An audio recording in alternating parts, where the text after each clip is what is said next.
1 daqiqa vaqtingizni ajratsangiz, bu taom uchun qilar kifoya. Noxochorak tayyorlanishi haqida aytarman biroz hikoya. Taomimizga shira kirar mol go'shtining kachalkayu hamda to'piq qismining dastidan qozonga evitilgan no'xatni solib suv to'ldiramiz qumguncha ustidan. Baland olovda qaynab chiqishi bilan bari ko'pigini olishimiz aniq. Shunda taomning rangi chiqar yaltirab hamda tiniq. Past olovda pishirish yetarlidir, 4 soat naqd. Go'sht va no'xat xil pishar shu vaqt. Tuzning o'zi yetarlidir. Go'shtning asl ta'mi qolar saqlanib sof. Ba'zi narsalarni berkitib solib ishlatmadik lof. Go'shtlarni chiqarib olamiz ehtiyotkorlik bilan qozondan asta. Payli mahsulotlar iste'mol qilib turilsa, inson bo'lmas xasta. Eng oson ovqatlardandir, har kim tayyorlay olar asli. Shirali no'xat cho'rak iste'moli uchun ayni vaqtdir qish fasli. Ishlatilgan mahsulotlarning barini ko'ray desangiz asta.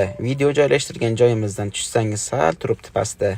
Kamtarona taomimiz ham tayyor bo'lib bormoqda ko'rganingizdek mana. Yeb ko'rsangiz to'ymassiz, bormi deb axtararsiz yana.